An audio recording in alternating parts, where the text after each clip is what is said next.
Hi everyone, today we're diving into how migraine can affect the way your blood clots, aka hemostasis. You might be thinking, what does a migraine have to do with blood clotting? Surprisingly, quite a bit, especially when it comes to migraine with aura, which are those sensory disturbances that can be before the headache stage or occur simultaneously with the headache stage or phase. So these are those odd experiences you have that can be visual, sensory like paresthesia, or language disturbances. And of course, you also have your atypical auras. That would include hemiplegic migraine, it would include migraine with brainstem aura, and it would include retinal migraine as well. So migraine with aura actually increases the risk of thrombosis or blood clotting, unwanted blood clotting. So these clots can lead to serious conditions like stroke. To explain how it's possible that migraine may result in an increase of thrombosis, we will explain the concept of hemostasis, and by the end you'll see why migraine is more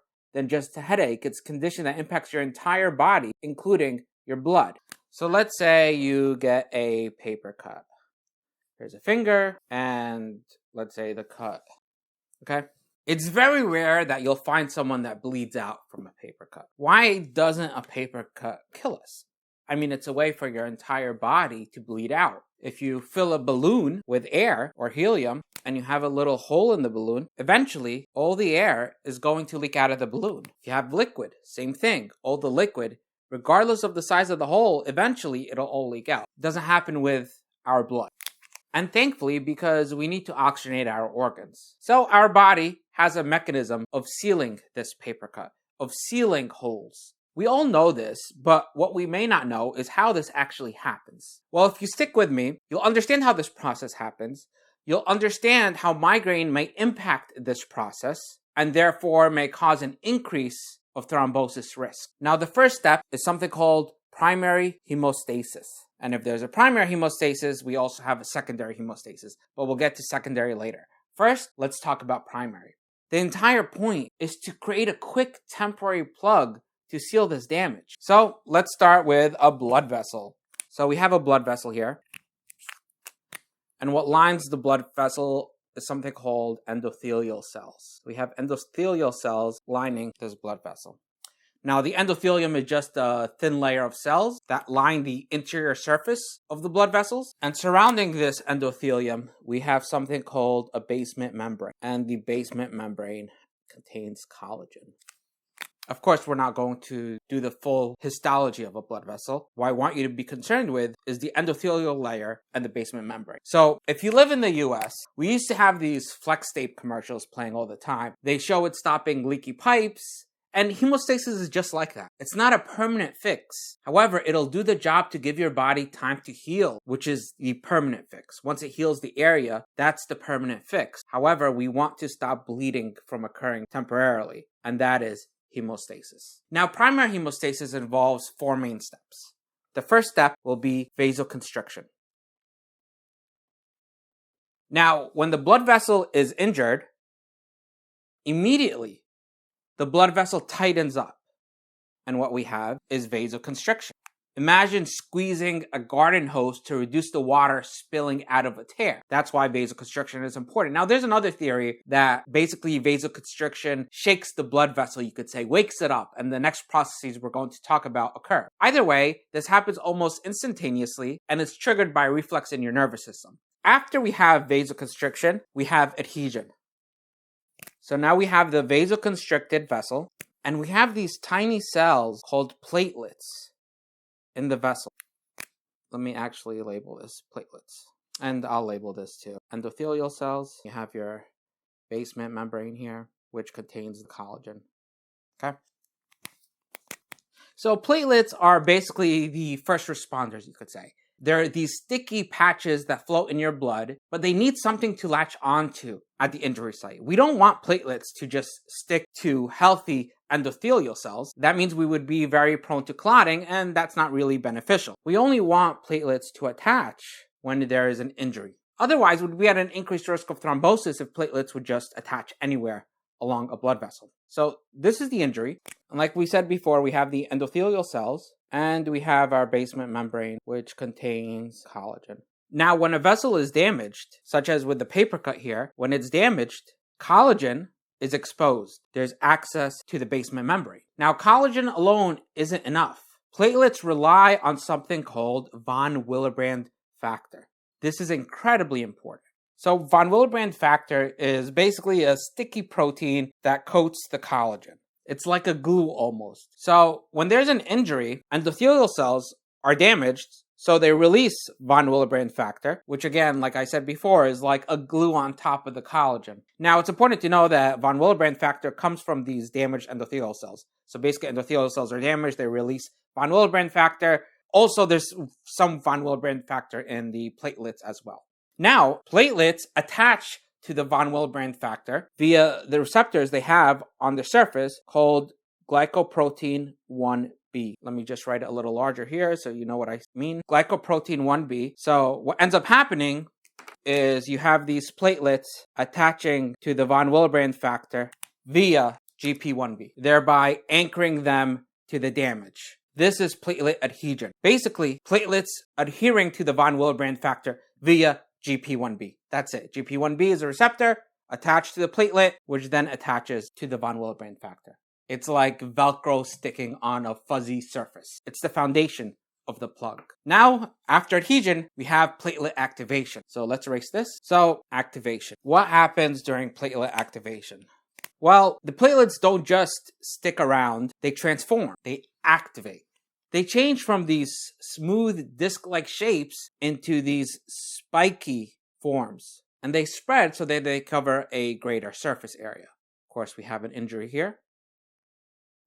Again, we have these platelets attached to the von Willebrand factor. As we showed, these steps are sequential. So activation is when they transform and then they also degranulate. So they release chemicals. So what chemicals? Well, we're not going to talk about all of them. We're just going to talk about the pertinent ones. So we have the release of thromboxane A2. And thromboxane A2 is actually a potent vasoconstrictor and it promotes further platelet aggregation. So it basically amplifies the clotting response at the site of vascular injury. Now, a little side note, this is actually how NSAIDs work, especially aspirin. That's how they have these anticoagulant effects. Because why? NSAIDs will block the COX enzymes, which produce thromboxane A2. And there are granules inside the platelets called alpha granules and delta granules. Not really important. However, alpha granules in the platelets release von Willebrand factor. When the platelets degranulate, von Willebrand factor is released, and also fibrinogen. And then from the delta granules, we have serotonin. And I say it's not important to know this. Well, it depends on who you are. For med students, you have to know alpha and delta granules and what they produce. However, if you have migraine, you don't. Just know von Willebrand factor and fibrinogen are produced from the platelets or are released from the platelets, and so are serotonin and ADP. Now, we talked about von Willebrand factor and what it does. We know how important it is for adhesion. Fibrinogen is incredibly important, but for right now, let's talk about serotonin. Serotonin release supports vasoconstriction, and ADP is necessary for the fourth step of, this is all primary hemostasis, for the fourth step of primary hemostasis, which is aggregation, platelet aggregation. Now, why is this important? Because let's draw our vessel again. Site of injury, we have the von Willebrand factor attached to the GP1b receptor on the platelet. However, then we have ADP, and it causes the platelets to have another receptor called the GP2B3A. So ADP causes the expression of this receptor onto the platelet. So everything is activated here. The platelets are activated. It sets the stage for aggregation. And aggregation, we now have the expression of these GP2B3A receptors, which means that other platelets also with GP2B3A receptors will aggregate. Now, I said we'll get to fibrinogen, and a single fibrinogen is linked to multiple platelets via the GP2B3A. So let's say this is a fibrinogen molecule. So platelets use their new receptors, the GP2B3A receptors, to link to other platelets via fibrinogen, which is a protein in the blood that acts like a rope tying the two platelets together via GP2B3A. It's like when Spider-Man was trying to stop a train using both arms and his spider web. That's the platelets forming a soft, temporary platelet plug. And the plug stops the bleeding or the train for the moment, but it's still fragile. And that's why we need secondary hemostasis, because all of this is very fragile. Now, this is the end of primary hemostasis, but we are left with this very fragile platelet plug, and that's not enough to protect us from bleeding out. We need something stronger, and that's where secondary hemostasis comes in. So we need something sturdy enough. So then we have secondary hemostasis. And the entire point of secondary hemostasis is to strengthen the clot, strengthen this platelet plug. And it does so via a process called the coagulation cascade. Coagulation cascade. And this is something many people may find confusing, but I promise you, it's really not confusing. What it is, it's essentially a chain reaction where proteins that are made by the liver called coagulation factors come together, they team up to create fibrin. Because right now, this is fibrinogen. We want fibrinogen to become fibrin, and eventually cross-linking will occur, and then we'll have a fibrin clot that is stable. Right now, fibrinogen, not stable. Fibrin, cross-linked on top of that, becomes stable.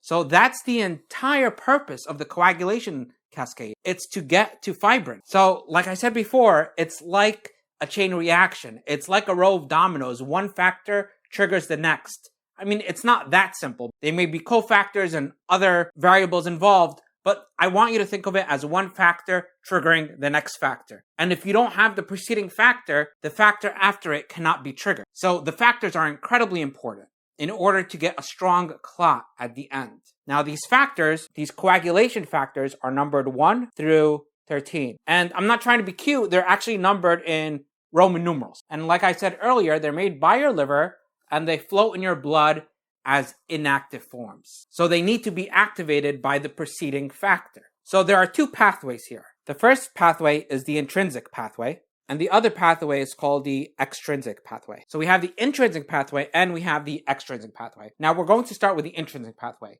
It starts inside the vessel. That's why it's called intrinsic, because it relies on blood contacting this damaged surface. So for instance, it comes across collagen. And the intrinsic pathway begins when factor 12 is exposed to collagen, like we said, kallikrein, or high molecular weight kininogen.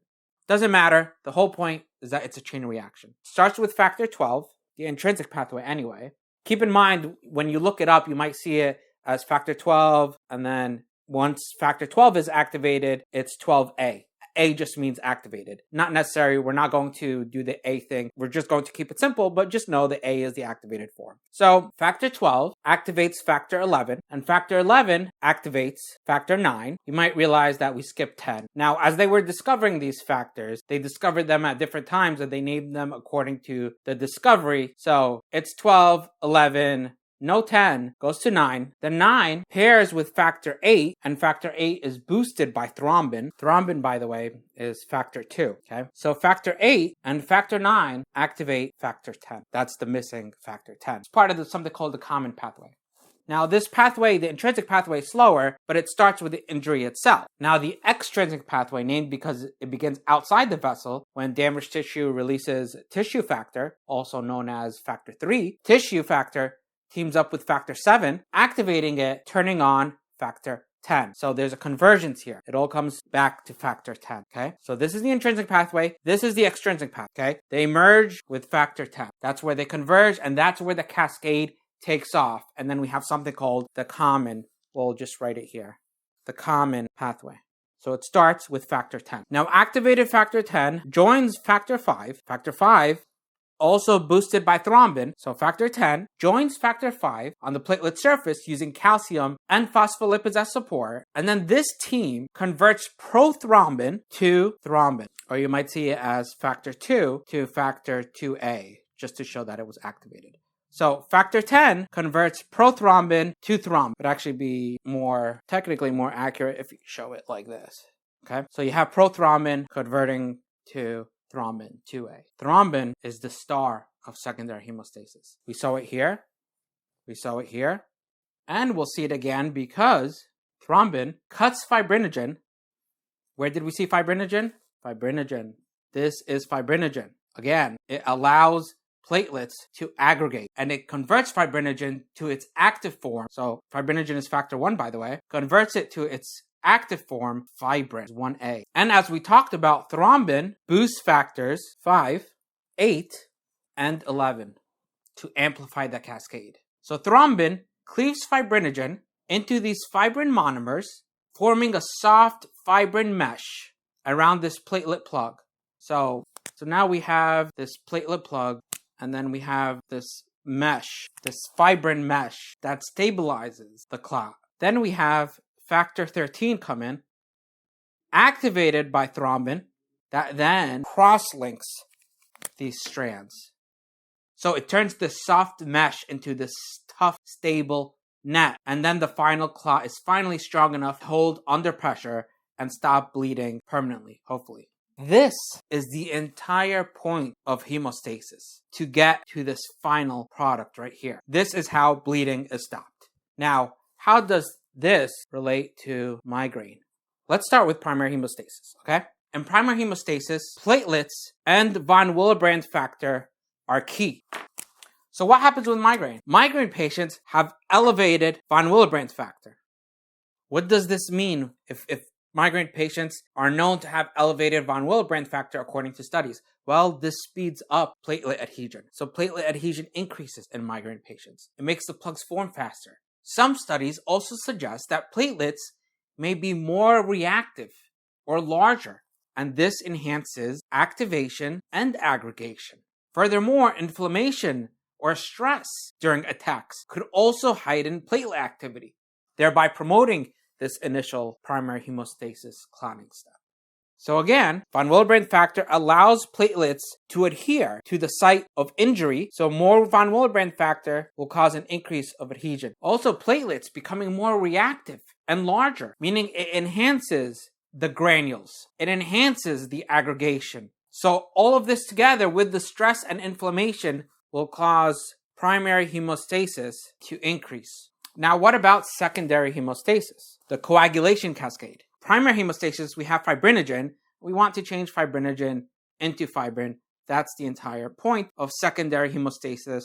We want to form a stable mesh network, mesh clot, so we permanently stop bleeding. Now, how does migraine impact secondary hemostasis? Well, migraine patients actually have higher levels, erased a bit, of factor 8. Factor 8, along with thrombin, team up with factor 9 to activate factor 10. And then factor 10 will then initiate the clotting cascade. So an increase of any factor here will result in the amplification of this cascade, the coagulation cascade, and the production of thrombin, which will eventually result in the creation of fibrin and the cross-linking by factor 13. And it's all cyclical, right? Because thrombin, even though it activates factor 8, an increase of factor 8 from migraine will result in increased thrombin. Increased thrombin results in increased factor 8. Not only that, also increased factor 5, because thrombin, as I said before, boosts factor 5. And it'll also boost factor 11. Oh, I said this. It'll also boost factor 11, not factor 12. And thrombin will also boost factor 11. So all of this amplifies the cascade. Furthermore, there is elevated fibrinogen in migraine. An increase in fibrinogen leads to more fibrin clot. Also,